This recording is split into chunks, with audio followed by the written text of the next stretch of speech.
Okay, good evening, Bapak Ibu students, Bapak Ibu alumni, Bapak Ibu from Novartis Indonesia, fellow lecturers, Prof. Tirta, good evening, Prof, and other invitee. We hope everything is fine on your side. My name is Dewi Tamara. I'm Deputy Program of Executive Strategic Management, and I will be your host and moderator for this event. CEO Speaks is a routine event held by BINUS Business School since 2007 until now. We have more than 100 prominent speakers has shared their thought and wisdom to our students, alumni, and the society. Normally, we do it in our campus Senayan in auditorium with a capacity of 300 people. And we hope to do it online soon. Okay, so next I will invite Ibu Rini Setiawati, our beloved Dean of Program, Bu, BINUS Business School, to officially open the CEO Speaks event. Ibu Rini, the Zoom is yours. Okay, thank you, Ibu Dewi. Okay, good evening, everybody. Suara saya jelas ya, Ibu Dewi? Iya, Bu, loud and clear. Okay, thank you. Good evening, everybody. Good evening, Bapak Khalid Ibrahim, Professor Tirta. Thank you for attending this event, Prof. And then all the audience, thank you for coming to CEO Speak BINUS Business School. As Ibu Dewi just mentioned that this is our regular event that usually conducted on site here at our JWC campus, but unfortunately due to the pandemic, it's been like 2 years we conduct this event online. Okay, and we are glad today that we have Bapak Khalid Ibrahim. Thank you, Pak, for coming here, sharing your knowledge and also wisdom to BINUS Business School students, alumni, and all the invitees. And perhaps as we all know that nowadays, a lot of people put their eyes on pharmaceutical companies, especially due to this COVID-19 pandemics. Since they have to actually respond very quickly to supply key medicines and also vaccines to like across the globe, basically. And perhaps this is force a pharmaceutical company to actually change their operations, perhaps, and also change their networking. And some of the companies set up their command center to actually push forward all the vaccines and key medicines worldwide. So I know that perhaps during the pandemic and also near future, I believe that this industry will have to moving forward, and all the leaders focus on let's say managing their supply chain, networking, government relations, and the most importantly, perhaps they need to shape their workforce during the pandemic and also post the pandemics. And therefore, I believe that the topics that will be presented by Bapak Khalid Ibrahim this evening, titled "Creating Leader from Within," that is very relevant with this condition. Thank you very much again, Pak Khalid Ibrahim, for coming and sharing your knowledge to BINUS Business School. I hope everybody can enjoy this evening. Thank you. Okay, thank you very much, Ibu Rini, for the warm welcoming speech. Ladies and gentlemen, tonight we are very lucky to have among us Bapak Khalid Ibrahim, President Director of Novartis Indonesia. Hello, Pak Khalid. How are you? Hi. I hope everything is okay. Fantastic. Okay. Pak, our agenda today is we'll hear your presentation first and then followed by Q&A session. There will be two Q&A session, and each session will comprise of 3 questions like we discussed previously. The question will be presented in chat, yeah, and I will read it for you when the Q&A session does. Okay? That sounds good. And we will end the CEO Speak Tonight by having the photo session together. Very Okay. good. So maybe, Yes. just before I start, I want to say a big thank you to Ibu Rini. That was a really nice introduction. And I think the topic of the pandemic and how leadership within the pharmaceutical industry is infused into that topic is a really good one. So we can touch on that. So thank you, Ibu Rini, for the welcome and for that prompt. I think it's a really good one. As well, Ibu, if there's anything that you think that before the questions even start, that you would think that's relevant for the audience, I'm more than happy to touch on that and try to bring that in. For sure, we'll do that also in the Q&A. Okay. Okay. So everything is set up now. So without further ado, let's hear Bapak Khalid Ibrahim, President Director of Novartis Indonesia, to give the presentation. Please, Bapak, Zoom and time is yours. Very good. Thank you again, Ibu Nuri. So, assalamu alaikum. Good evening, everybody. Waalaikumsalam. What a big pleasure it is for me to be here with you. I have a couple of slides to share, but I think the most important part of this evening is when we get to dialogue via the question and answer. So maybe we can start with the first slide. Thank you. So the title of this talk is Creating Leaders from Within. And as Ibu Rini had mentioned, I think it's a very timely topic, at least for the pharmaceutical industry, when we are faced with the challenge that we are all faced with today in our daily lives, which is the challenge of the pandemic. Added on to the challenges that we have always had and will continue having, especially if I look at it from just basic diseases perspective. Diseases like heart failure, diabetes, cancer have not gone away and have not been deprioritized because of the pandemic. And yet, clearly, we have to deal with the issue of the moment while still dealing with a lot of the diseases that have been plaguing our societies for forever. So if we can jump to the first slide, I think it's a disclaimer slide.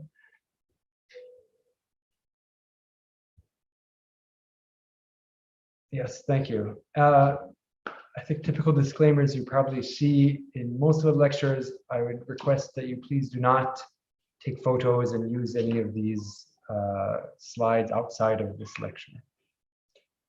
Next slide, please. So this is just a quick overview of my resume. I'll start on the left side, education. On the bottom, I have a doctorate in pharmacy. And from there, I ended up doing an MBA in night school, very much like the program of this evening. At the same time that I was doing a postdoctoral fellowship in infectious diseases research. I thought I wanted to be a professor at the time, but the exposure to business school really opened my eyes to the world of business.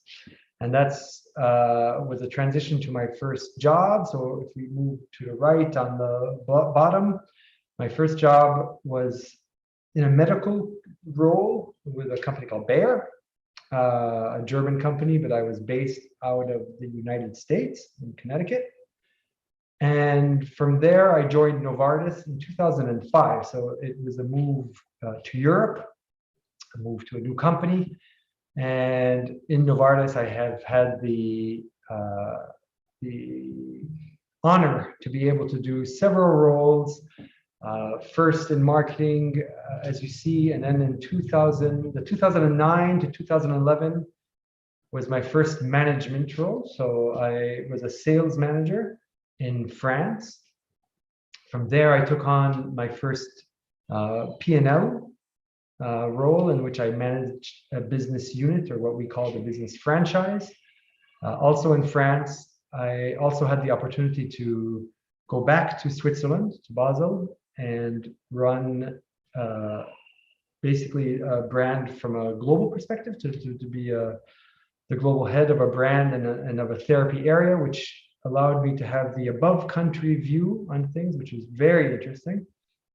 And now, since November of last year, I am here in Indonesia as the president director of Novartis. So that's my career in a nutshell. If we can move, please, to the next slide.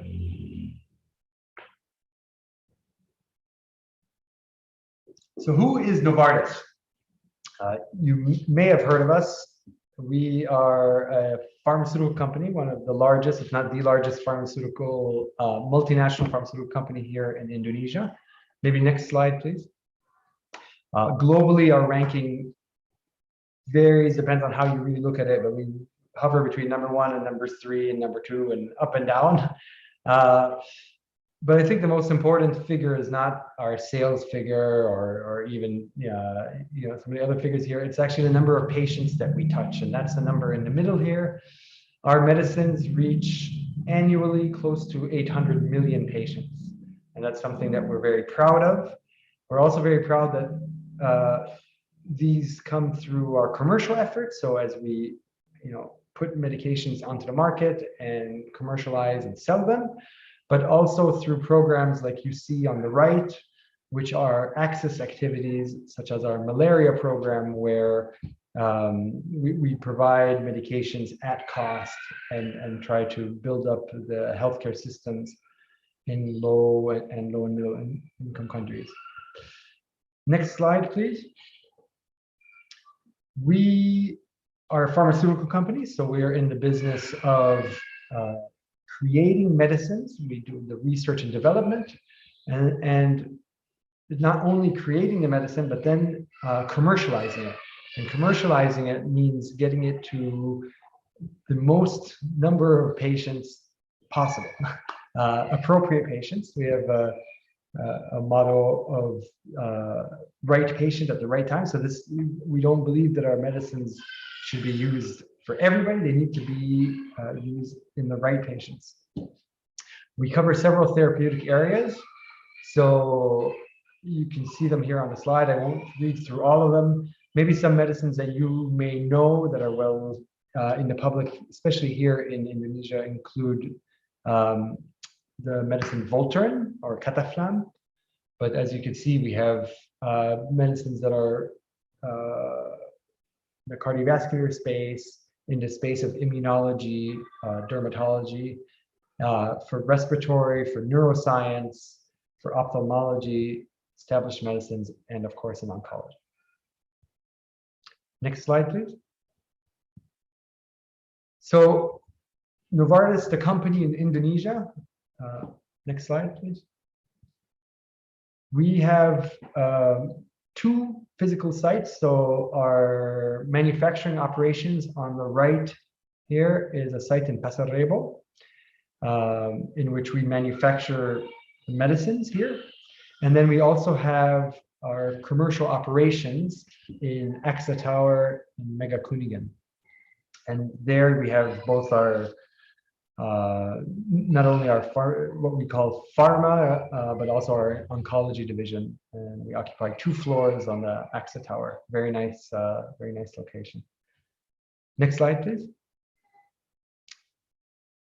So I talked about the research and discovery of breakthrough treatments, and our motto is that we reimagine medicine, with the clear objective to improve and extend patients' lives. So we do that working with the patients and trying to increase disease awareness, so we can drive a concept of prevention and early diagnosis.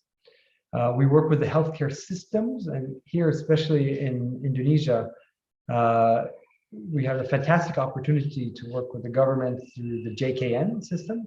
JKN actually is the largest universal healthcare system in the world. It covers 220 million lives. That's bigger than the system in France and in Germany put together. And so our perspective as a pharmaceutical company, and part of our mission we see, is to work with the government to help them strengthen their healthcare systems. We of course work with the healthcare professionals, helping them understand the value of our medicines and helping support continuous medical education.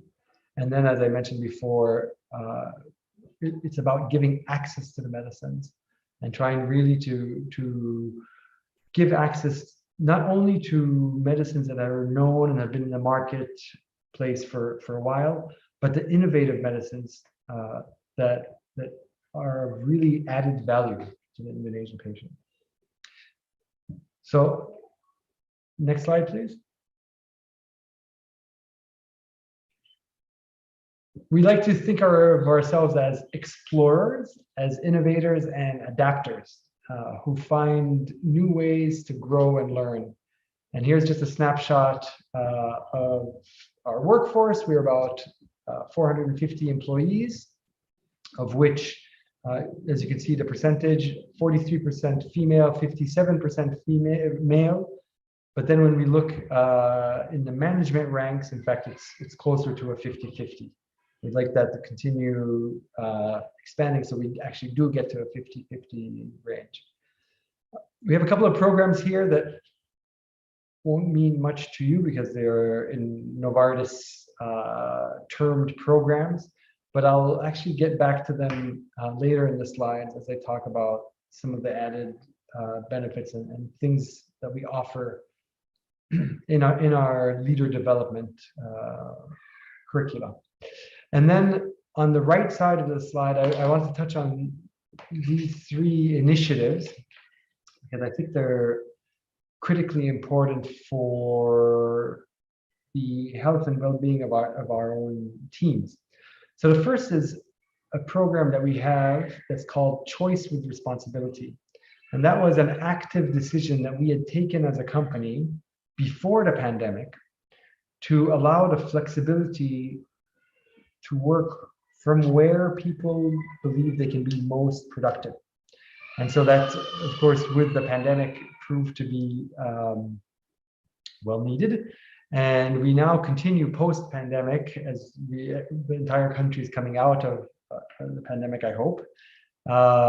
We continue with the policy that people can work from wherever they feel most productive.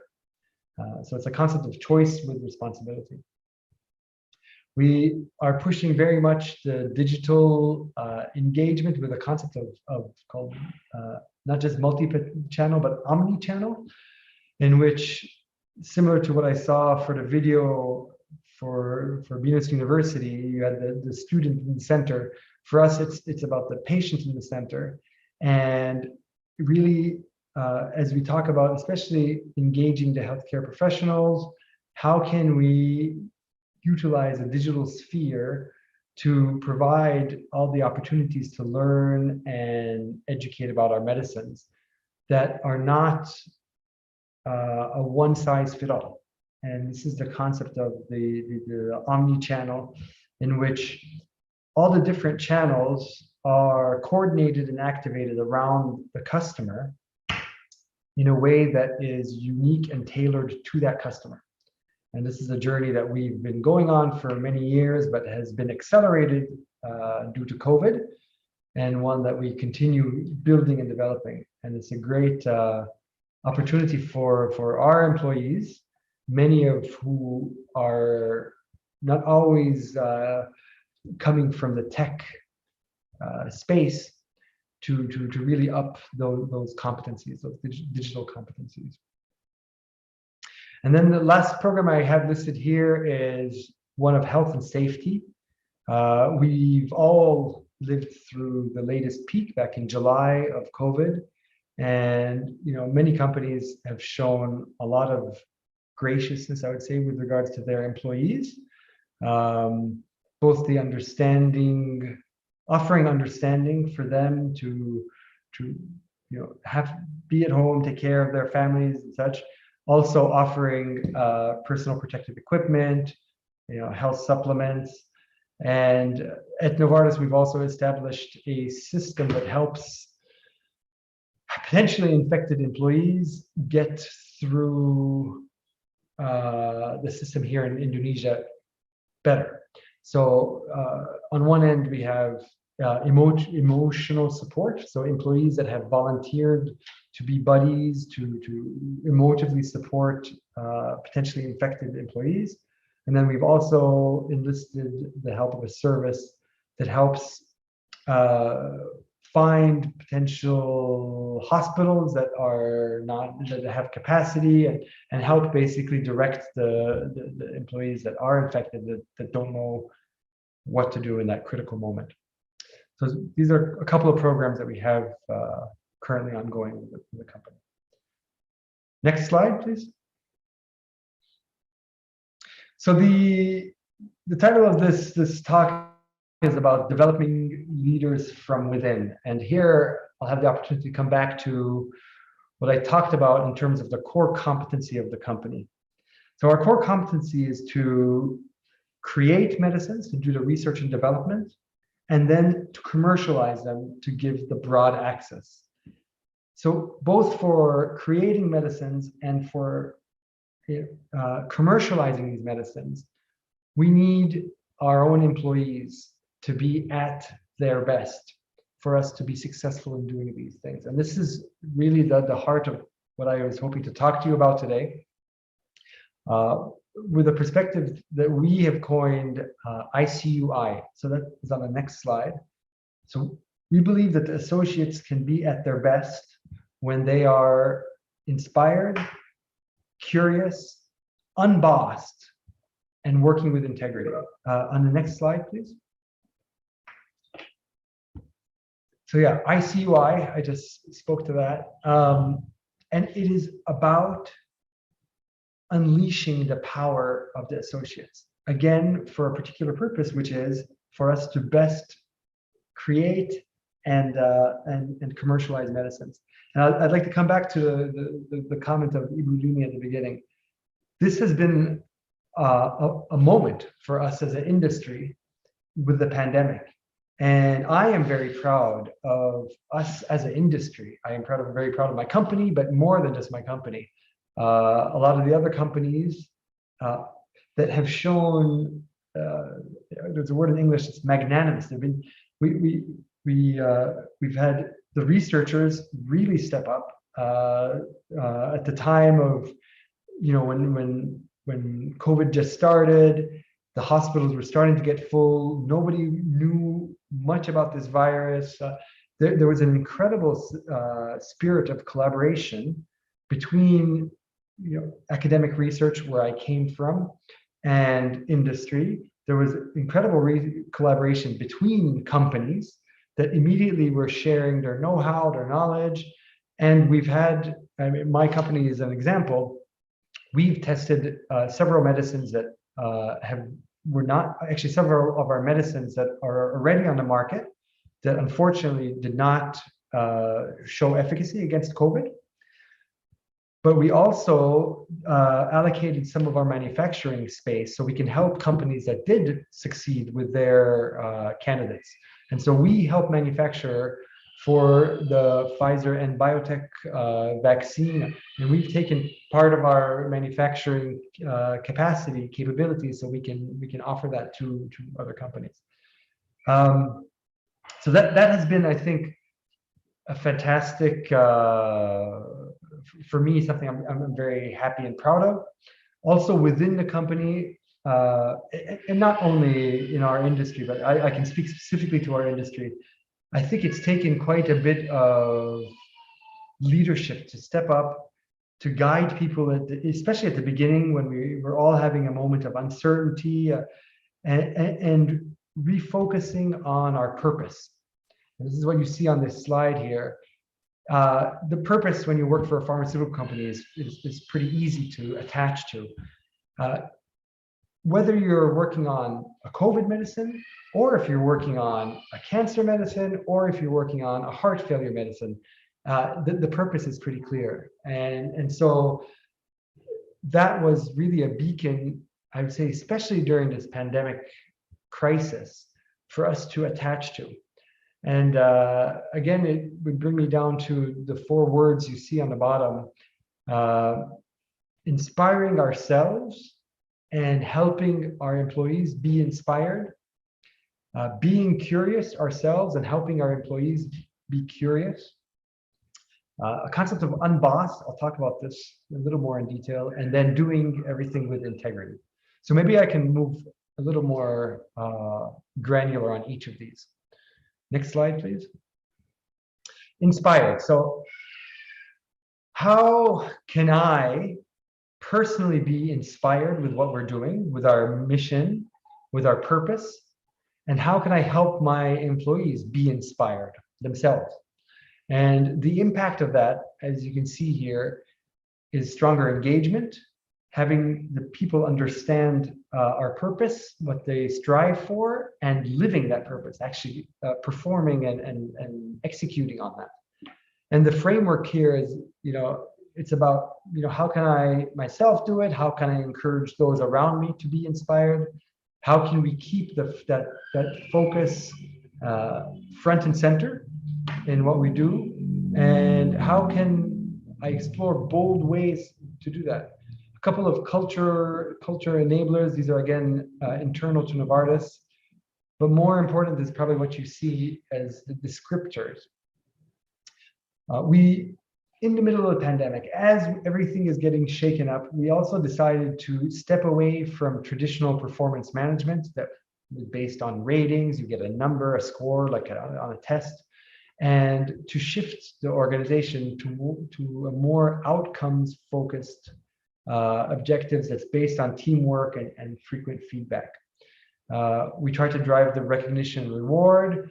We also started in the last year parental leave, not only for women, which we've always given maternity leave, but now parental leave. So regardless of the gender, father, mother, we offer to employees 14 weeks of full paid leave. And then we also instituted a program called Energize for Life that is very much focused on the well-being, the mental well-being, but also the social and physical well-being. And this played out very importantly during the pandemic, especially for people that were isolated from family, from friends. Yeah. Next slide, please. Curious.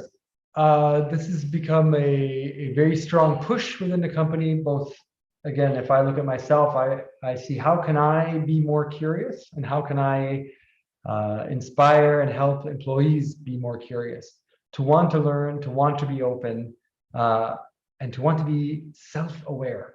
That's a critical one. I ran through very quickly some of the leadership programs before. Here we have them on the right side, a little more in detail. We have a learning institute in Novartis, almost like an internal university for our 120,000 employees. And whereas in years past, this used to be a homemade internal program, we now are collaborating with universities, internationally renowned universities. We've given access to online courses through Coursera, through LearnX, and it's all with the concept of the driving, further learning abilities and opportunities for the employees. We're reimagining our workspace. I talked to you about the choice with responsibility, which is allowing people to work from wherever.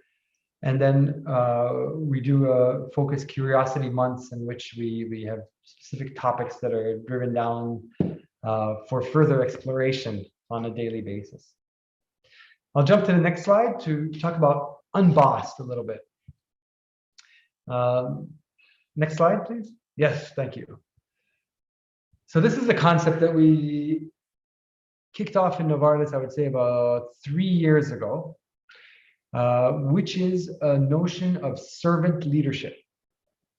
It is about and the word would mean, okay, unbossed, not having a boss. In fact, it is not that at all. And it is all about how can the leader serve others, create clarity on where we want to go, remove obstacles for the employees, for them to perform at their best, and for them to figure out the way themselves towards that clear direction that is given by the leader.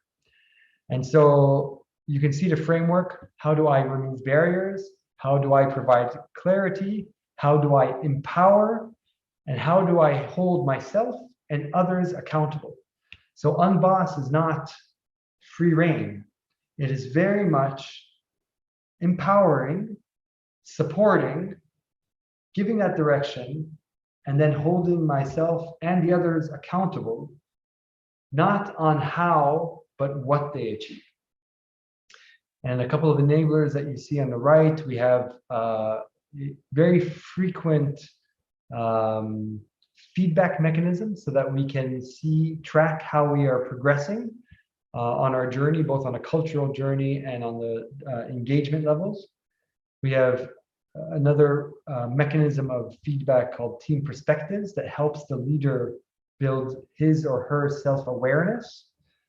And then there's this journey that we call the unbossed leadership journey or experience, which very much resides on the concept of self-awareness.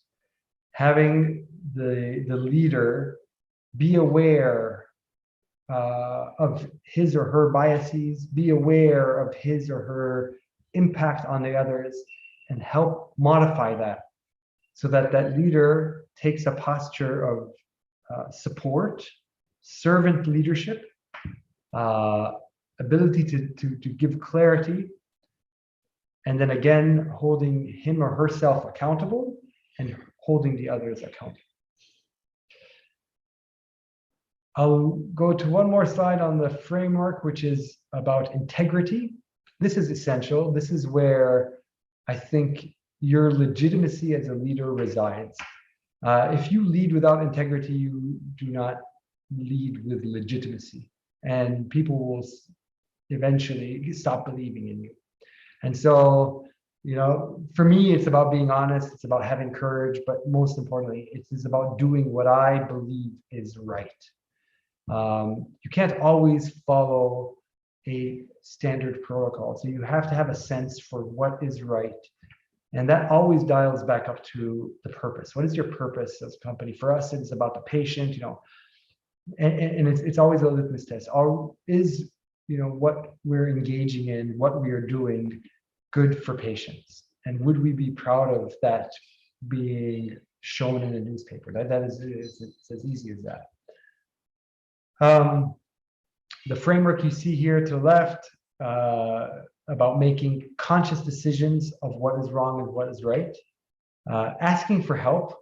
You know, I've been in this job now, being a president director for 1 year, and after I've completed the year, I looked back and my retrospective was that my personal growth has been most on this space of ethics. I've been faced with, in these last 12 months, so many situations in which the answer was just not crystal clear. It doesn't jump out to you, that's the right answer, that's the wrong answer.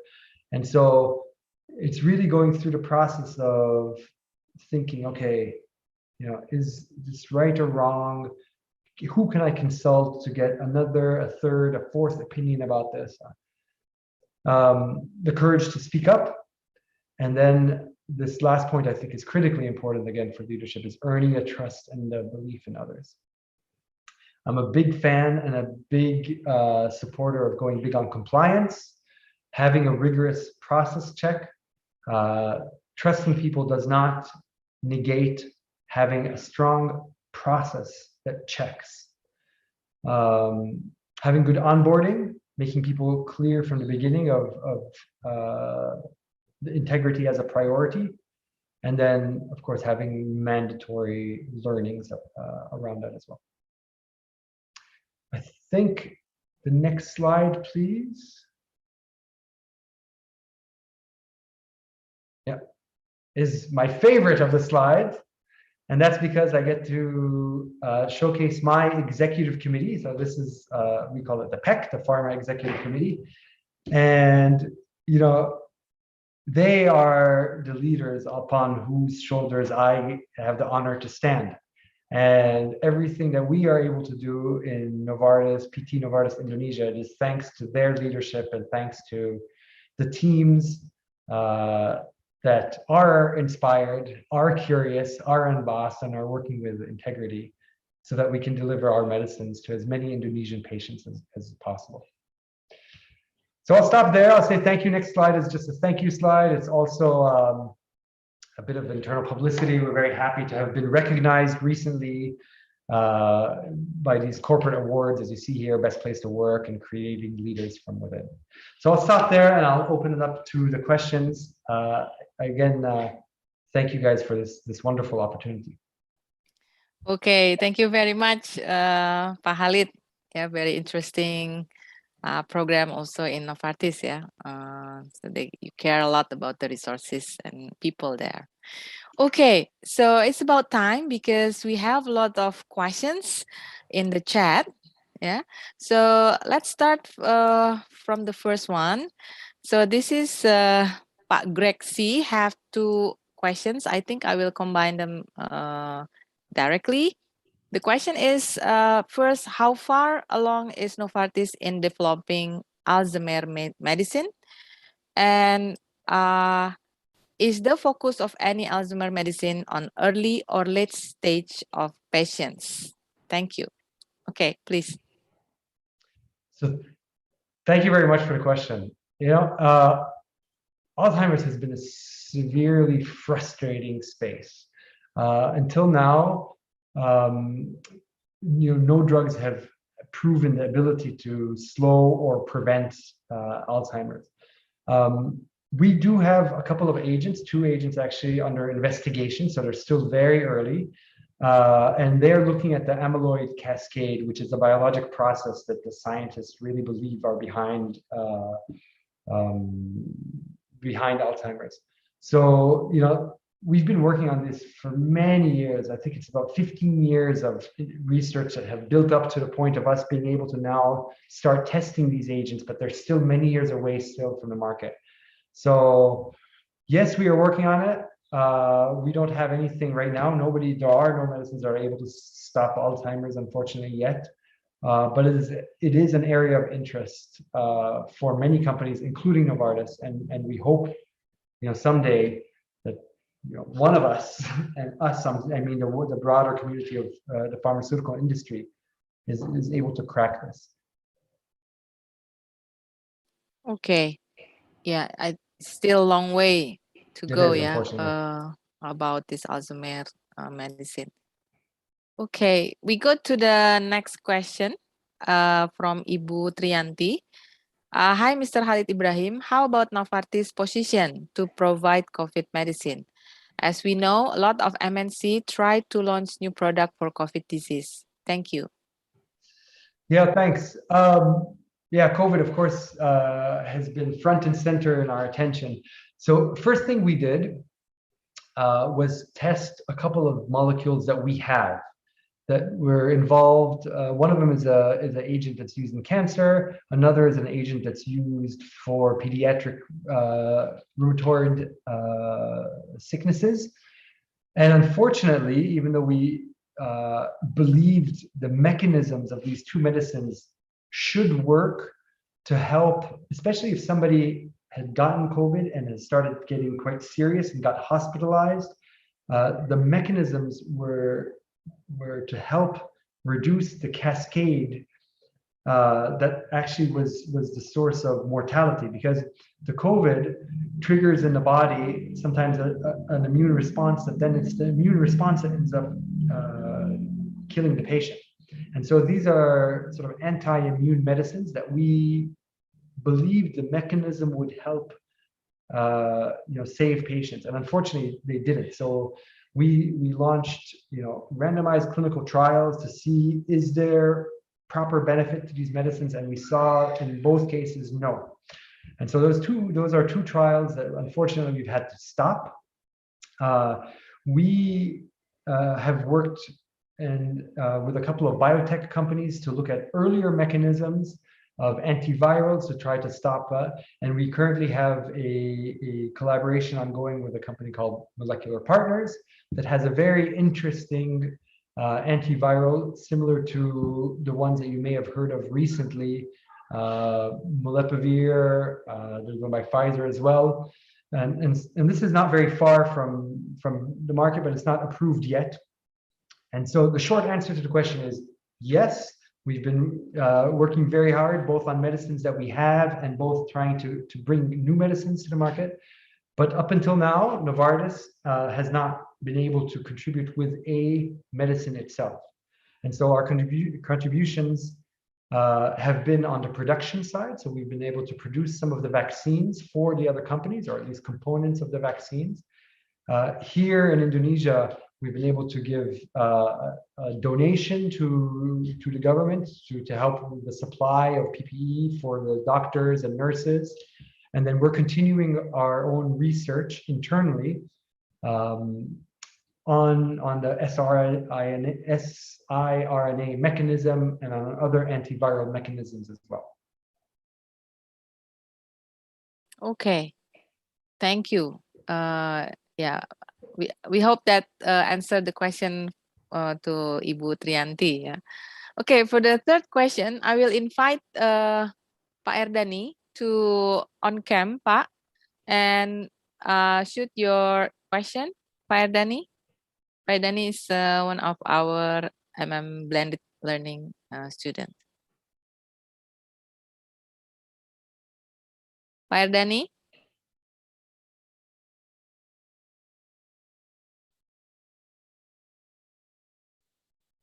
No?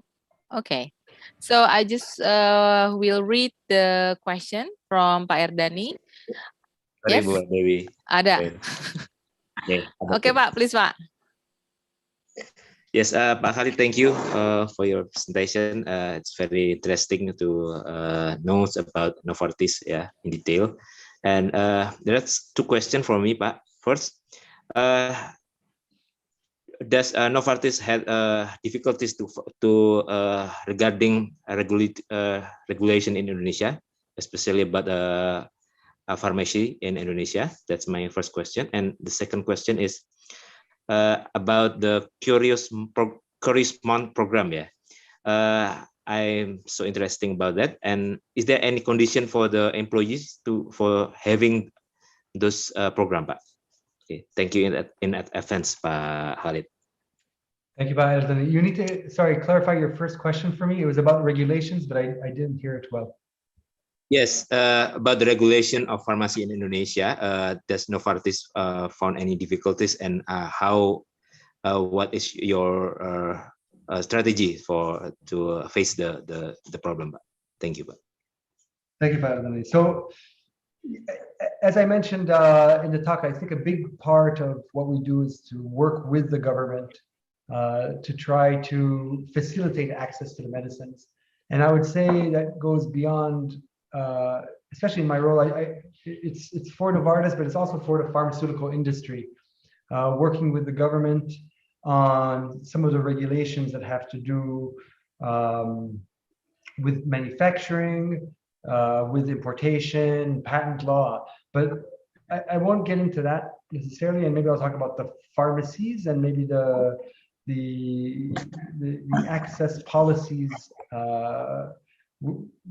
that the government has within hospitals and then to the patients. We work with them very much so that there is an appreciation for innovation. We are in the business of bringing new innovative medicines to the Indonesian market. We work with the government so that there is an appreciation and understanding of the value that these medicines bring for the Indonesian patient. Now, I'll take an example of a medicine that we still don't have, but we're hoping to bring to the market soon. It's a medicine that can reduce the cholesterol levels beyond the statins. You may have heard of the statins. There's many people with high cholesterol. Many of them are treated with the medicines that are here today. Unfortunately, if you have a heart attack when you have high cholesterol, your risk of then having another heart attack, if you survive the first one, is quite high, unless you can really reduce your cholesterol. But the medicines that are available, they don't do, after having that first heart attack, they don't do a great job actually bringing it down too much. And so we have a medicine that is still not here in Indonesia that can significantly reduce the numbers. You can cut your cholesterol in half, basically, if you've had a heart attack. And we are working with the government to see how can we work with them to give access to this fabulous medicine. What typically happens when an innovative medicine like this comes to market, it's expensive, you can't afford it, there's lots of restrictions, and a very small number of patients eventually benefit from it. And so our work with the government is to see with them, what's the impact, a little bit like a vaccine, actually. If the government has an appreciation for, preventing a second heart attack for so many number of patients, what does that do to the Indonesian economy? What does that do to, and then, then if there's that understanding, then we can work with, okay, how can we also modulate the price? And so we can give access to fabulous medicines. And that's just one example of many. In cancer, we have the same thing. There's real benefit to society of medicines. How can we change the model that today is a little too much of a push model, where we're out there, commercializing, pushing, trying to get convinced, and these assets that we bring, these medicines, have an intrinsic positive value for the society. So how can we make it more into a pull model? Changing mindset. So that's good for the first question with regards to regulations, because we're playing a lot with that, and working with the governments and the hospitals, and then a lot of the regulations that today are not giving that broad access to innovative medicines, really. And then the second question is about the Curiosity Month. And this was a nice initiative that really had positive impact, at least in the numbers.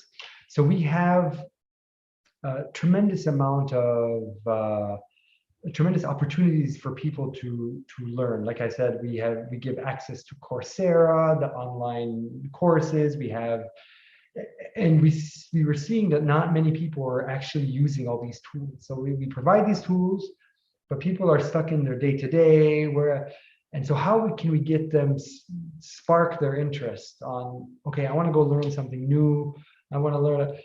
And so we decided that for an entire month, we would highlight one topic every day, and we would show the tools that are available about that topic, maybe give just a couple of small pieces of information.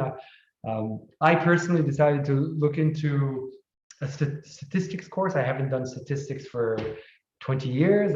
And a lot of what is available is not at all related to our day-to-day jobs.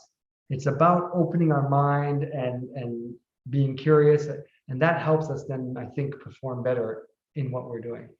And so, I can speak for my assistant, who has taken a Spanish course, has taken a French course, lots of stuff.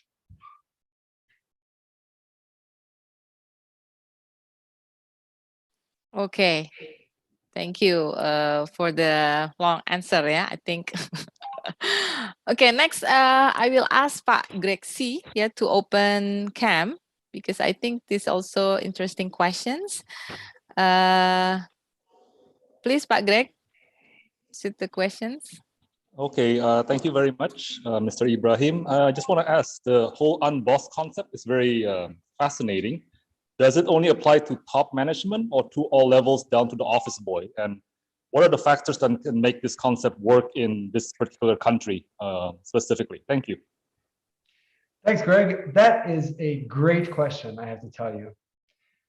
Because I am a believer. So I was sitting in Basel actually 3 years ago when we started this Unboss, and I was part of the first 20 people that were onboarded. It was an idea coming from our top CEO, a 41-year-old guy who runs a $60 billion company that has 120,000 employees.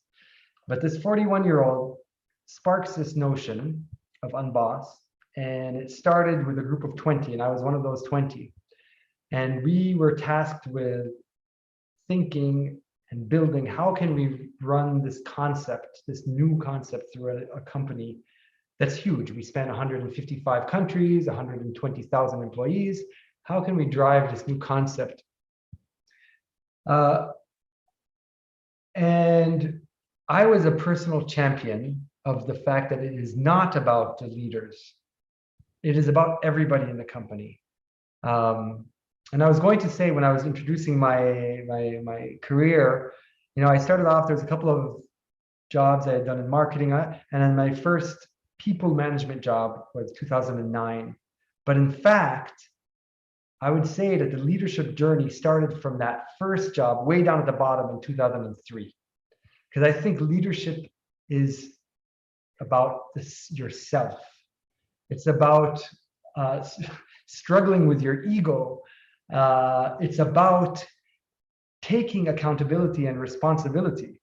And so Unbossed is all about the understanding and appreciation at every level of the organization, that it is, what role can I play? Instead of me waiting to be told what to do, instead of, the boss who directs and the employee who just executes, it's about the boss who clarifies where the employee needs to go, but then the employee who steps up and takes that responsibility and accountability. So it's an excellent question, Greg. It's not about the leadership level. It is about everybody understanding that they need to take that accountability and responsibility, and then driving their own agenda towards that clarified objective. Yeah. So I think one of the results is you have a great team, ya Pak. The one that you show in the photo. I can only agree with you, Ibu. Okay, so next I will give the opportunity to Ibu Audrey Jesslyn. Are you here, Bu? Yes. Okay, please state your question, Bu. Hi, Pak Khalid. So I just want to ask about the how do you feel about the micromanagement? Because as we know here in Indonesia, many companies use micromanagement type, and how do you feel about that? Thank you. Thanks, Audrey. I think the micromanagement only works to a point. Works a little bit, right? Many companies do it because it's an old method that got us up until a point. But I think the challenges of today strain that model, and that model stops working so well. The change is so fast nowadays due to digital, due to 1,000 things, that micromanagement, where you were told what to do, exactly how to do it, when to do it, that just does not satisfy the pressures that I think not just our company, all companies are faced with. So I think it's a model that maybe worked in the past, but it's not a model for today. It doesn't work anymore. And what we need are people that can think for themselves, feel empowered, have the capability to speak up, but also importantly, again, I stress the notion of accountability. It doesn't mean that people are, when you unshackle yourself from the micromanagement, you also take more responsibility on your shoulders. In a micromanagement environment, actually, it's easy to hide behind the orders that you're getting and the directives, and you don't have to actually take those pressures on your shoulder. So it requires, moving away from micromanagement requires everybody to step up, the leaders and the associates, for sure. Okay. Yeah, but I think the micromanagement still seen as a way of good managing, Pak Khalid, ya. You know, I'll tell you my personal opinion on this. I think it's about ego. I think it's about micromanagement is about people feeling that they are accomplishing through power. And that's because they do not have a strong belief in themselves. But I can get into the philosophy of that if you want. But no, I really don't think, I think it's a model that delivers. It has delivered in the past, but I do not believe it is a model that is adapted for today nor the future, that's for sure. Okay, interesting. Okay, so next I will invite the next question is coming from Raymond Sunarli from GBM, Global Business Marketing. This is our S1 program. Raymond, are you there?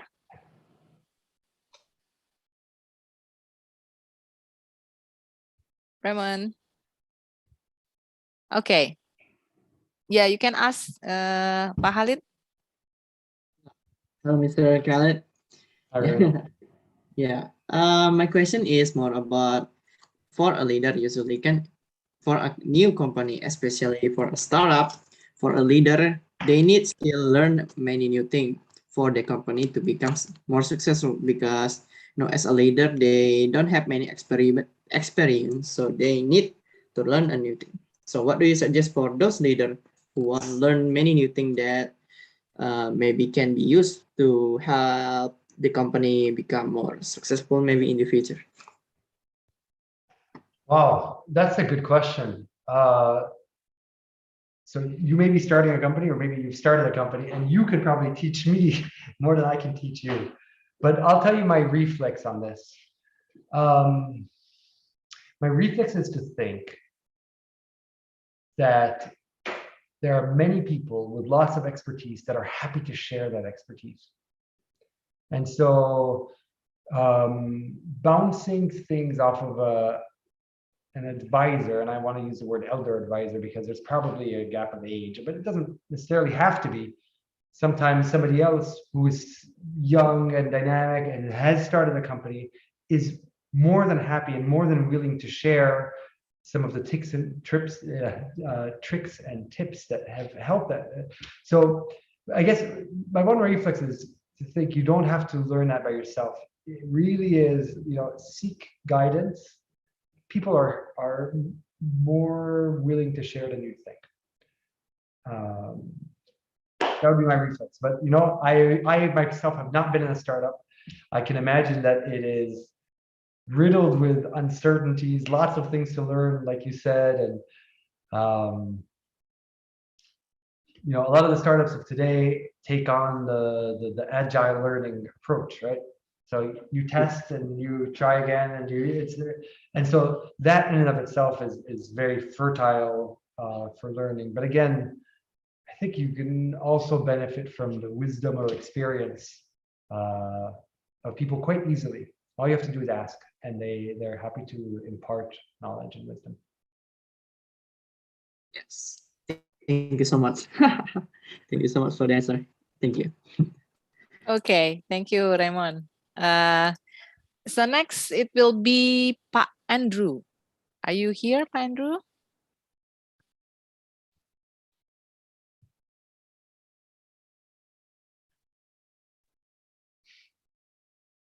Pak Andrew? Hello. Okay. Hello, Okay. Mr. Khalid. Yeah, please. Yes. First, I want to ask about Novartis business ethic, and I want to know that what is your thought about business ethic in Indonesia from your experience? We know that there is a lot of big business player pharmacy in Indonesia, such as Kalbi Pharma, Indofarma, Kimia Pharma, and do you think that they create a good competitive environment for a new player like Novartis Indonesia? And what are your thoughts about the challenge about Novartis in this implementation in Indonesia? Sorry, what was the last part of the question? I didn't catch it. What is Novartis challenge on business implementation in Indonesia? Business implementation. Okay, thanks. Yeah, so the big pharmas that you had mentioned, Cadbury Pharma and the rest, serve a critically important role. They provide many of the medicines that are used by the Indonesian patients in mass. And they're also involved in the distribution chain in some cases, or the pharmacies in some cases. So they're also involved with the access of medicines.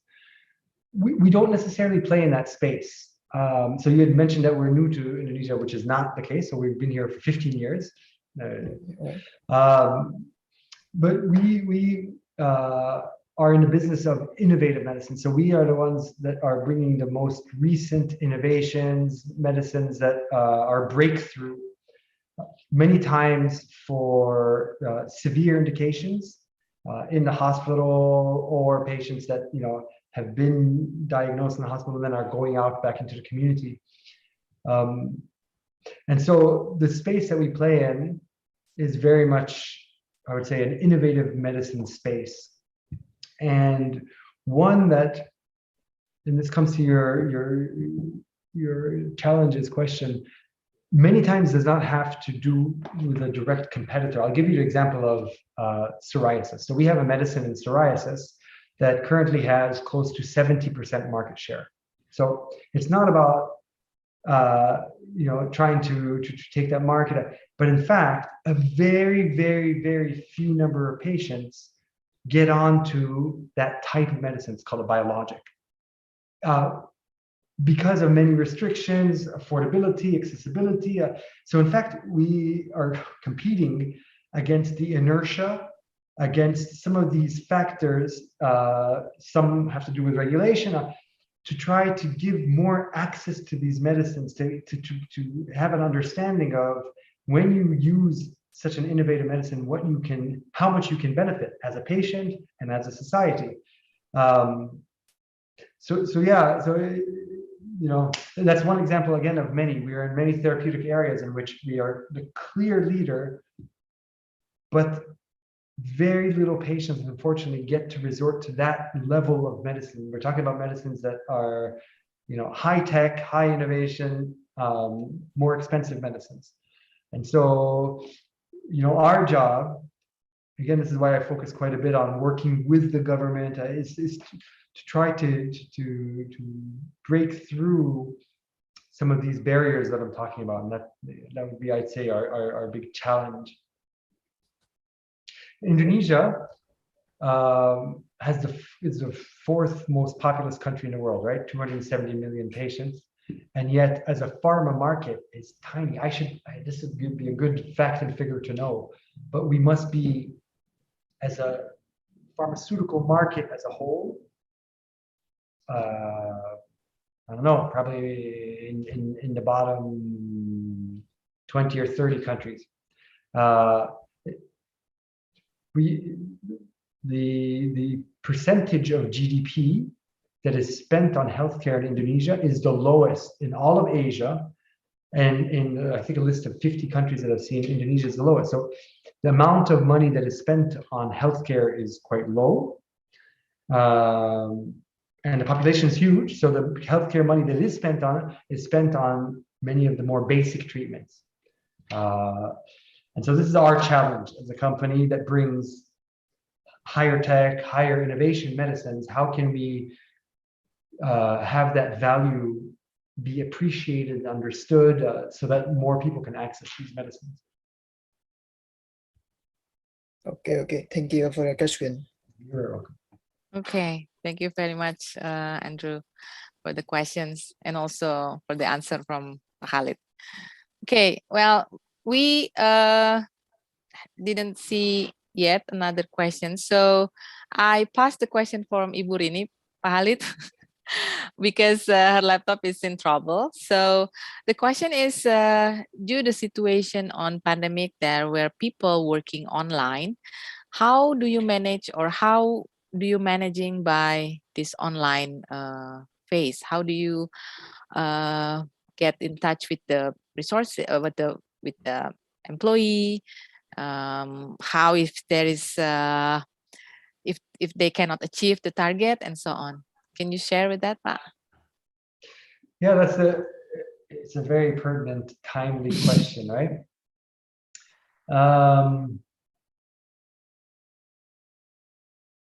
So first thing, I'll dial back to when was it? May of last year. So Indonesia was still in really good shape. I was living in Switzerland at the time, and Switzerland was in bad shape. And so Switzerland locked down way before we locked down here in Indonesia. And so I got to experience the first lockdown in Switzerland and then the lockdown when I arrived here. And working from home was a personal challenge and a leadership challenge that we, had never had to deal with in the past, right? There's something about having that personal touch point, seeing the employees, having an informal coffee chat, all of that was gone. So it was gone from as a chance for each of us to also express ourselves. So, a lot of build up on self, and we started finding some new outlets. In Basel, for example, we were having, Wednesday evening get-togethers. All of a sudden, I was able to show for the first time to my team, my kids that would be crying. And so we were able to develop a different kind of relationship, but one that very quickly we realized we still need that interpersonal touch. And once things in Basel had opened up, even before they opened up, actually we gathered, I had a team of 15 people at the time. We all went to a park, everybody brought a blanket, we socially distanced, and yet just physically seeing one another to have a meal at the same time made a really big difference. So I move it now to here to Indonesia. We had closed our office for a couple of months, especially with the peak in July, and we had just opened it now back in November 1st, and we see that around 10% occupancy per day. We anticipate that will probably go up, but again, we are leaving it really up to choice. We're not mandating that people come back. I think that the team dynamic suffers a little bit because of this. I believe that there are certain instances in which the team still needs to get together, especially when you have tactical planning or you're doing, for example, organizational talent review. These moments, I think it's really essential for the team to come together. And we've had to, the picture that I showed you guys actually with my executive committee was the first time we had come together ever, because I had moved here in the middle of the pandemic. So I had never gathered my team together. And that first meeting, when was it? Back in, when was it? Must have been in October that we decided to finally break that barrier, come together. Wow, it was just, for me, it was therapeutic. And I think for the team as well. Mm-hmm. So we have to force ourselves a little bit, I think. But at the same time, we like to give this flexibility and openness. And so it's this balance. And to answer the question that I've gone around quite a bit in a circle is to say, I do believe that the team dynamic suffers a little bit from online only. And I think we have to get a good balance of giving that flexibility. And because I don't think we're ever going to go back to 5 days a week in the office. Yeah. But I don't think we can also operate, 5 days a week at home either. So we implement hybrid then. Yeah. Now, what does it exactly look like? I don't know. For now, my personal thought process is meetings of significance, tactical planning, talent review discussions. Those you need to do them in person, and then you need to have moments that are specifically designed just for the informal touch point. You need to have people get together and be able to just, chat. That's critically important. Good idea. Okay, so managing online is not easy. Then still we need to meet each other, right? But of course with the very strict procedure. Yeah. Okay. So next question coming from Prof. Tirta Mursitama. Prof, will you ask for yourself, Prof, please? Okay. Okay. Thank you, Bu Dewi, Pak Khalid Ibrahim. It's an honor to me of having you here. And as a lecturer here, I'm really inspired by your presentation, specifically in developing the leadership from within. And Novartis program, if I'm not mistaken, is creating the leader within, from within. And as we know that the challenge of such kind of program, whether it is structured or not, I think the role of the culture is very important. And ICUI, I think this is the first, maybe first time I hear that ICUI is dispensable culture from Novartis. But as you know, as a CEO here, I think you face many challenges in developing a leader from within in the context of COVID-19 pandemic. Bu Dewi you just discussed about, doing online hybrid, and you met your first team in some time on October. There's also a challenge from you as a leader. Just can you tell us that what is the big challenge in that program, and what can we learn from that? So some of our students here can get inspiration. Becoming a successful leader is not so easy, but also be able to cope with the challenge. And I don't know. I think you are the authoritative people to share your knowledge and experience to us. Thank you so much, Mr. Khalid. Thank you, Professor. So yeah, I have to reflect on your question because it can be taken in I could take it in many directions. Probably the one I would focus on is one of performance, maybe. So a very easy tendency when performance isn't there is to resort back to a more directive and more, less necessarily inspired type of management. And so personally, I think you need to properly believe in the culture that you want to create. Otherwise, there's no point in staying in that company, especially as a leader. I believe in this concept of employees that are empowered, employees that will drive performance. But I think empowerment and driving curiosity and driving unbossed doesn't mean being soft, and it's easy to confuse those two things, and especially on performance metrics.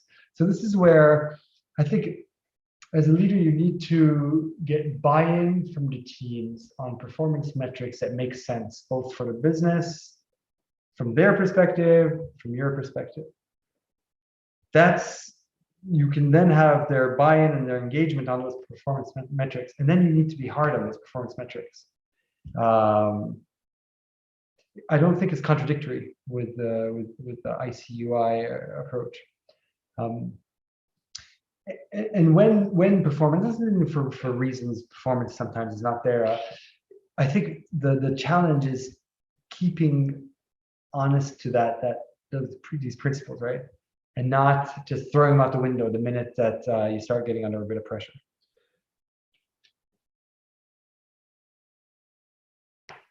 Okay, very interesting insight, yeah, Prof. Tirta. Thank you for thank you so much, Mr. Khalid. Thank you, Professor. Great question. Okay, next I will call Ibu Trianti. Ibu Trianti from Blended Learning. Ibu Trianti, you can ask Pak Khalid for your question.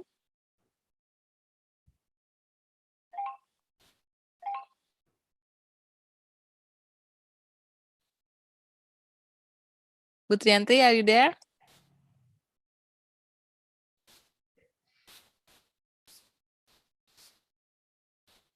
Okay, well, I just read it the question. Yeah. So the question is, Mr. Khalid, being a leader with a different cultural background is a challenge. Do you personally find it difficult to adjust to the work culture in Indonesia? I have to smile at that question. Yes. Yes. It's a fantastic learning opportunity. It's part of why I'm here, actually, to see if I am able to bridge a little bit the cultural gap. Again, I said this before, I've been here for 12 months, and 1 year into it, I do a bit of a retrospective for myself, and I even send a small message to our company CEO to tell her, it's been 1 year and my learnings. And my reflection on the cultural gap is one of Ted Lasso. I don't know how many of our audience have watched Ted Lasso, but you should watch it on Apple TV if you have Apple TV.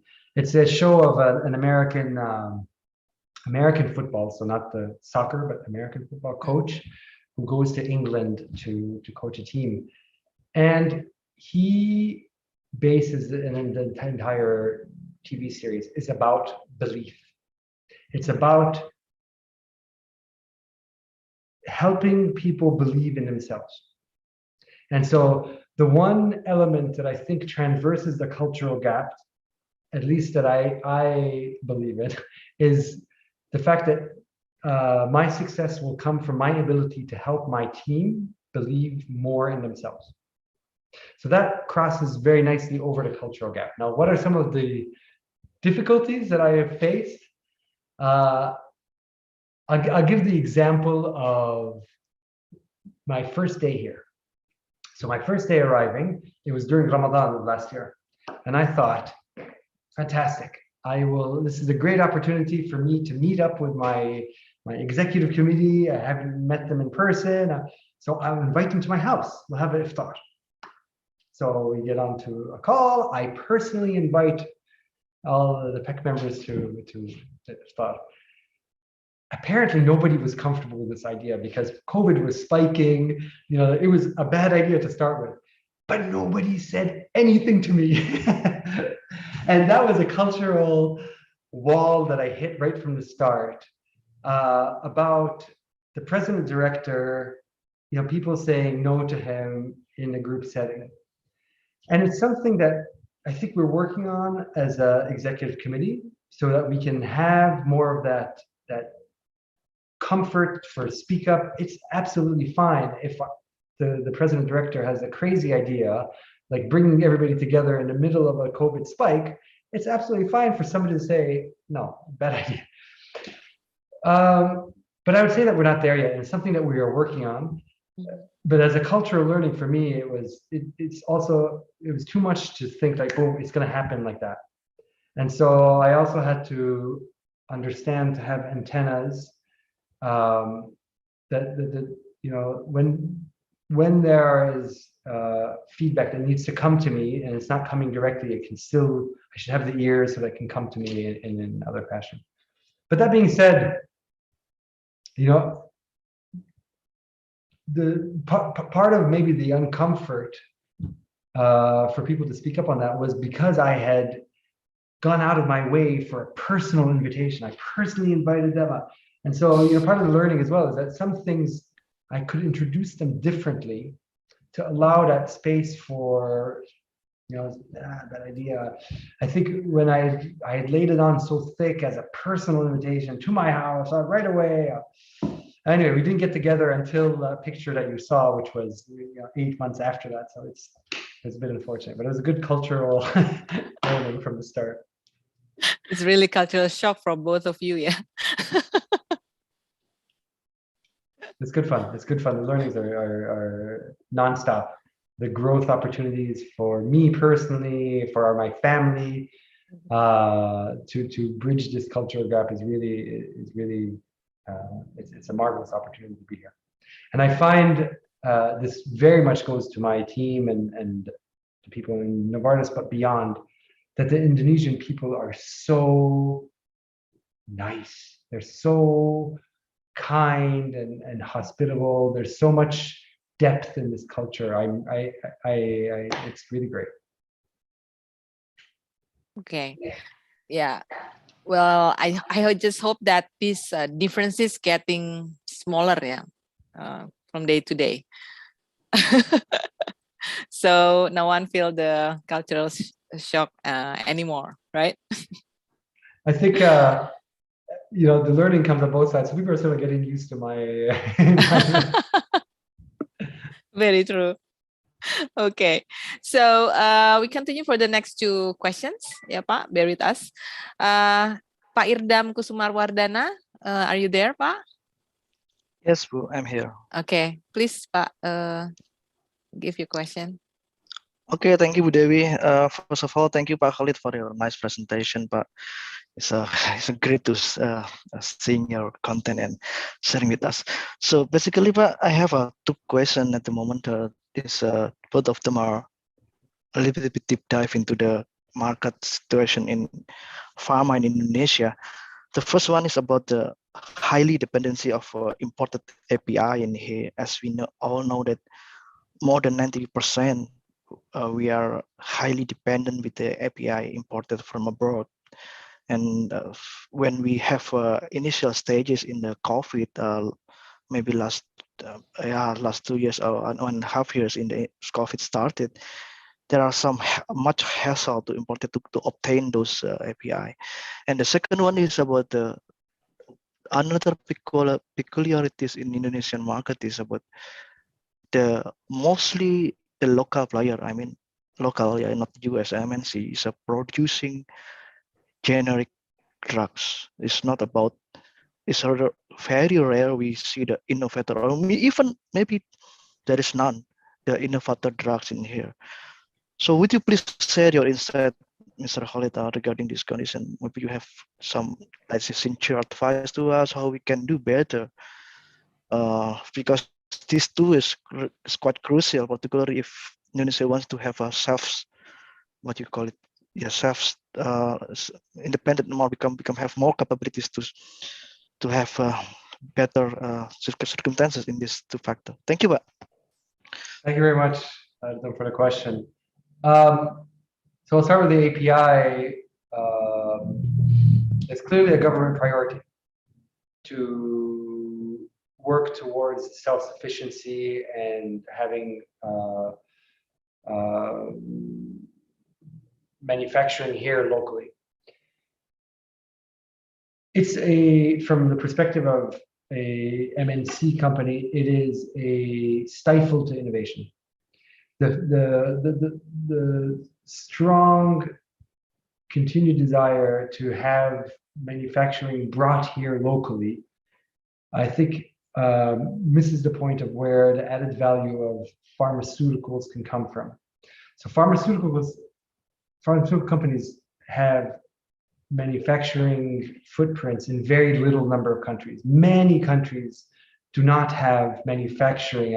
But what they do have, which we could really build, I think, here in Indonesia, is a stronger research and development culture and a research and development infrastructure, so that a lot of the investments by companies like my own don't necessarily have to be with, you know, a bigger. We already have a manufacturing site here, but many MNCs have exited Indonesia because of the requirement of a physical facility.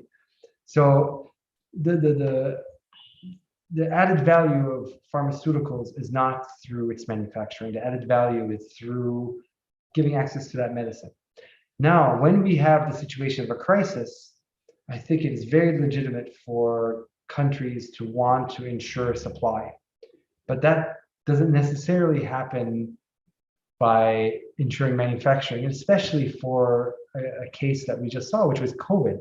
You can build a manufacturing facility here for the antiviral that now will treat COVID. The next pandemic is going to be a different antiviral that is probably not going to work. So in medicine, you need to really rely on, I would say, the globalization at its best. And instead of, and this is very much the perspective of pharma MNCs, instead of insisting on local manufacturing, let's build the capabilities of research and development here. That being said, I think manufacturing, especially for base products, and you were talking about the local companies, is absolutely necessary because you're talking about huge volumes and you don't want to have that reliance on it. So there's a big opportunity for manufacturing for, if you would say, the everyday medicines and the medicines that touch.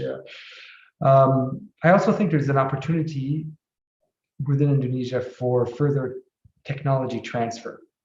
So moving beyond the manufacturing of just tablets and to get into the more sophisticated medicines, the biologics, one day, hopefully the gene therapies that we manufacture. And so these are opportunities. The local companies, why do they not play in that space? A, because it's expensive. B, because of a little bit some of the issues that I was talking about that we are facing, which is the adoption of these more innovative medicines is really minimal. And so building those capabilities, those manufacturing sites, when at the end you're going to get very minimal return on it, I can understand why some of these companies say, I'll just keep on manufacturing amoxicillin, which is critically needed, right? You need to get amoxicillin out to the population. But I think there's a huge opportunity for innovative medicines to further penetrate the Indonesian market that will have an impact on the health and well-being of the Indonesian people. Okay. Okay, it's still also a long way to go, yeah? Okay, Pak Idam, thank you for the question. Well, I think this is last question, Pak Khalid, from student S1 as well. Hi, Mr. Khalid. I just want to know, in this pandemic situation, from your point of view, what kind of strategy can be applied for the company, since we all know during this pandemic, many companies aren't able to survive. Instead, they are forced to laying off their employees. What do you think about this kind of situation? Thank you. Yeah, that's a tough question because it has been a very difficult time for many companies. Yeah, and we've seen, unfortunately, many companies need to close. The economic impact of the pandemic has been devastating, both from a human toll, but then from an economic toll that then has repercussions on the people. So I empathize with that question fully. The pharmaceutical market has been impacted, but not as severely as other industries. The necessity for healthcare has obviously remained. People need to still access medicines, even if it's not COVID per se, but we've seen a dip. And now we've seen that the dip we're coming out of that dip because patients that have stayed away from the hospital for quite a long time are now finally starting to come back to the hospital. And we're seeing hospitals start purchasing medicines again. And so, for my company specifically, I think have weathered this pandemic. We've had to reduce in some of our costs because, we've also had our sales base drop a little bit. So the adjustment that we've made has had to be there, but we haven't had to shut down or lay off people because of the pandemic. And I think moving forward, our business is going to be fundamentally changed, both in the way we work. So we were talking about the return to office and the hybrid, already that, but also our offering, I think, can adapt and needs to adapt moving forward. And it very much has to do with everything we were talking about tonight, which is about working with the government, being customer for better, even more customer focused, understanding what the customer needs, the customer being the government or the hospital systems, and working with them. the impact of this pandemic is everywhere. So I can look at a hospital, look at their cash flow, and see how much they, have been suffering. The government has had to spend the healthcare budget on COVID. So everybody's impacted. We need to be able to work with them in this new reality as they, are coming out of the pandemic as well, and have our offering match their needs moving forward. So everything is fundamentally shifted. But I would say, alhamdulillah, we haven't had to, shut down or lay off because of the pandemic. And we don't anticipate that to be the case. But we are revisiting our business model at its core to be less on that push and more in sync with the needs of the customer. So on the pull model. Yeah. Okay. So the business should choose people over. To and change the business model rather than lay off people. Yeah. For the continuity after the pandemic. Right. That's a bit too broad of a summary of the statement. Of course, the number one priority, especially at the beginning of the pandemic, was to think about the people. But this is a private business that needs to maintain its financial viability. Of course. And so, for us to be able to maintain the capacity to employ our people, we need to drive our business. And so, I think it's just a little bit too broad of a summary to say, okay, we'll never have to lay off. That's not a reality that I can offer as a guarantee to my people. I wish I could, but it's not. What I can offer is, as long as we perform, then we're going to be able to create the environment so that we can have the teams. And so it's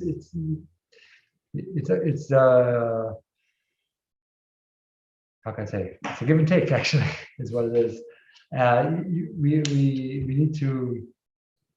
We need to come out of the pandemic stronger for us to be able to maintain even where we were, so we can keep that moving forward. Yeah, I agree with that. Of course, yeah. Okay, last question. Speaking about we have a question from our human capital, Ibu Sari Apriza. Ibu Sari, would you like to ask Mr. Khalid for yourself, Bu? No? Halo. Ya, silakan Bu. Can I speak in bahasa Pak Khalid? You absolutely can. I will not understand you, but maybe yeah, I will try to translate. Bu, it's okay. Okay. First, pertama, Pak Khalid, terima kasih sudah memberikan insight untuk kami di akademi ya, dosen dan mahasiswa. Pertanyaan saya terkait kepemimpinan Bapak di Indonesia.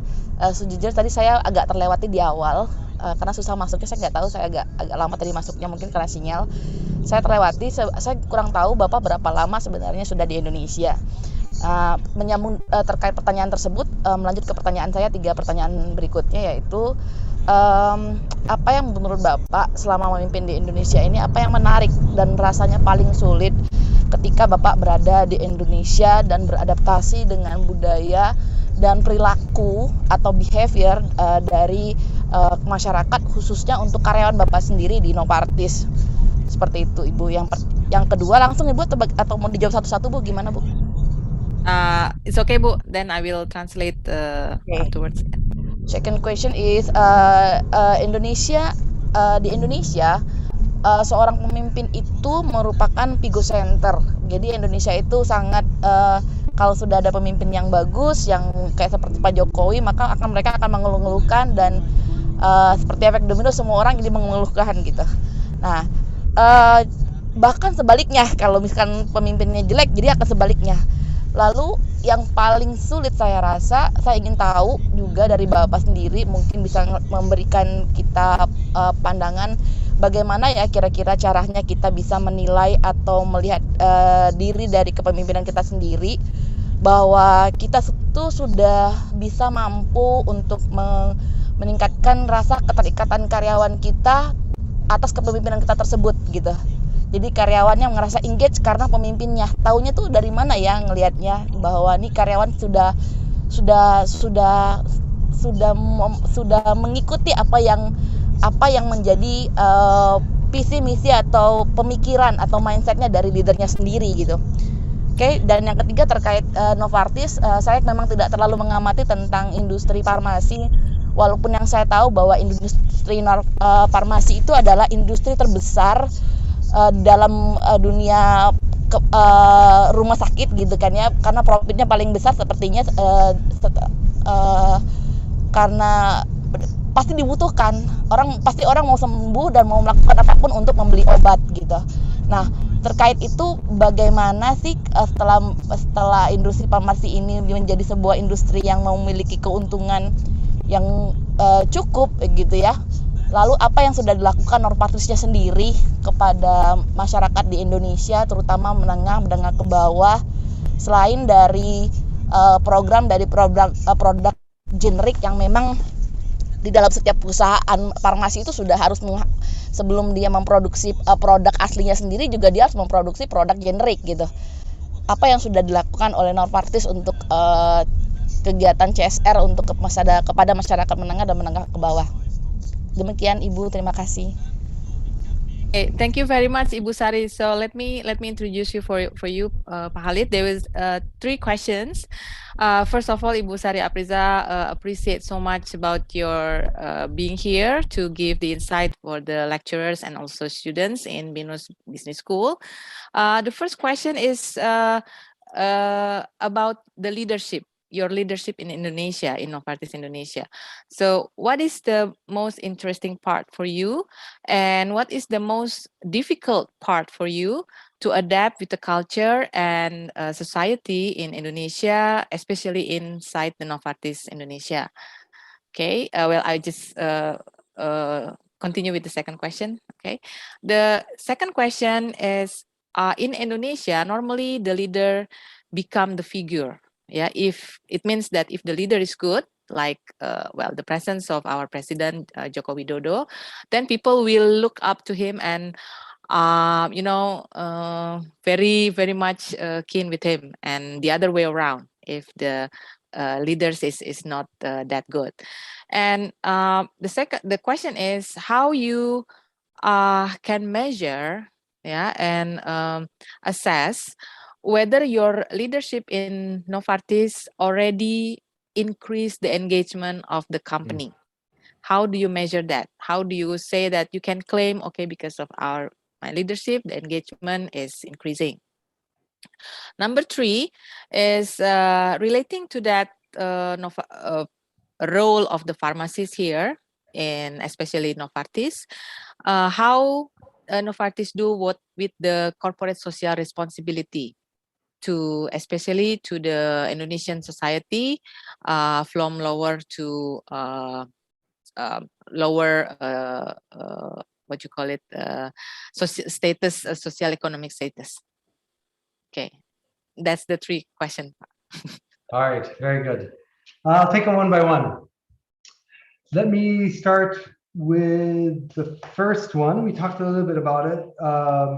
Sorry, can you just, the beginning of that first question, the second part of that first question was about the difficulties with the culture and the society, but the beginning of that question was about leadership. Yeah, the first one is what do you think the most interesting part of being your leadership in Indonesia and also the organization? Okay, so that actually relates to the second part of that question, which is about the people, right? That, to me, by far the most interesting part is getting the people to believe more in themselves. I talked about that as the lever that I think crosses culture, and seeing that in action. And I've seen that in action with my direct reports. At least my understanding and actually feedback that I've received from them after now being here for 12 months and interacting with them, trying to identify, what do I stand or what do I represent as an added value in their minds. You're trying to get that feedback. I was really pleased when I got the feedback from some of them, not from everybody, that I've helped them believe better in themselves. And so this maybe relates to the second question, which I think is a really excellent question. How do I measure the positivity of my leadership style? I think the first answer is having some kind of impact. Sometimes it's not always positive. We do scores. We test engagement scores on a quarterly basis.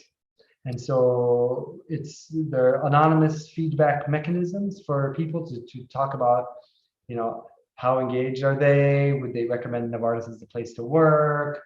Are they, high energy, low energy? Simple but important points that we capture that tries to build on the engagement of the people. And with my direct reports, those scores actually, when I first started, went down. And I think that is an impact of a new way of working. It's destabilizing. And that in itself is having an impact. I think that's a good thing. As people are searching to see, okay, how do, but when I look at the scores of the organization as a whole, the organization as a whole have been ticking up. And I attribute that to some of the leadership traits that I think my leadership team are living. They're helping drive more curiosity. They're helping drive a concept of empowerment. And to me, and this was, another one of the questions, how, I see my role improving the engagement for the employee. But the question about the leader being a figure, I 100% subscribe to that. People look up to the leader as the role model. And so if I'm demonstrating the concept that myself, I am inspired, I am curious, I am unbossed, then my leaders will do that. And yes, it's a destabilizing for them, but then their teams will see that, and that's what trickles through the organization. So it's my job to play that role of a figurehead, because actions reverberate much more than words. So it's not about speaking blah blah blah. It's about people seeing you live those things, and so that figurehead responsibility is a real one. The last question was on CSR, corporate social responsibility, an important factor for all companies to seriously take into account. For us, most recently, I had mentioned the donation that we had done, which is the equivalent of $500,000, I can't think in rupiah, that we tried to support for the pandemic, buying PPE for the healthcare workers. But I think the bigger impact that we can have is via our medicines. And I think the biggest, because we do, and Novartis is I think avant-garde on this. We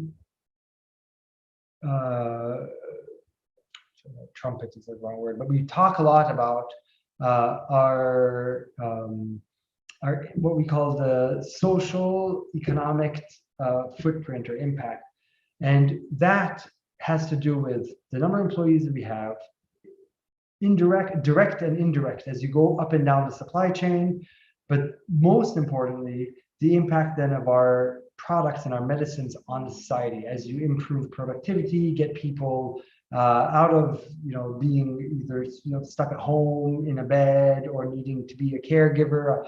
So, and that's the biggest impact I think that we can have on the society is driving further access to our medicines.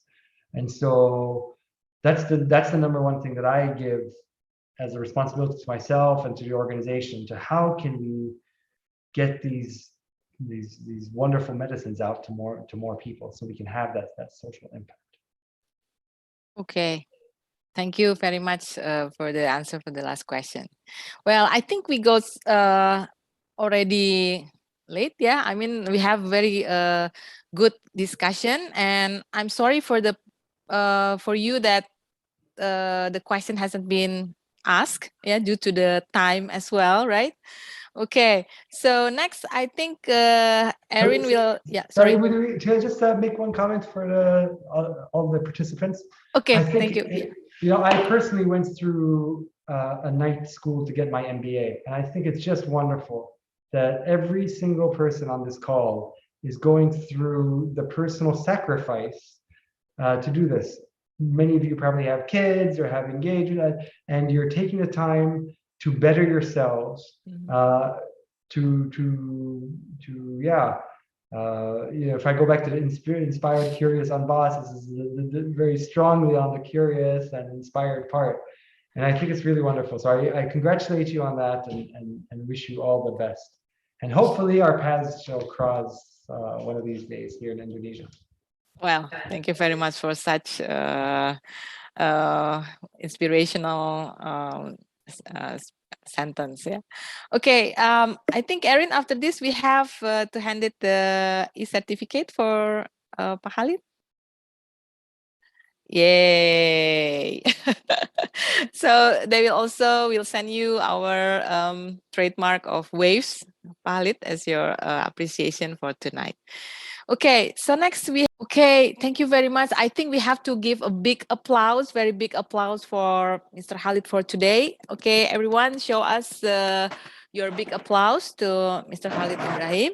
Thank you very much for your coming, sir. And I also agree with everyone here that we learn a lot from you. We hear a lot from you, and we can be our boss of ourselves, right? That's the most important thing, and give positive impact to our surroundings. And yeah, well, we hope that the BINUS Business School will also have the same spirit with this empowerment. Okay, everyone, I wish you good evening, very good evening. Thank you very much again for your being here, Pak Khalid Ibrahim. I hope we can meet again in another opportunity. Okay, thank you very much. Be healthy, be safe, everyone. So I leave this Zoom. Thank you very much. Bye-bye.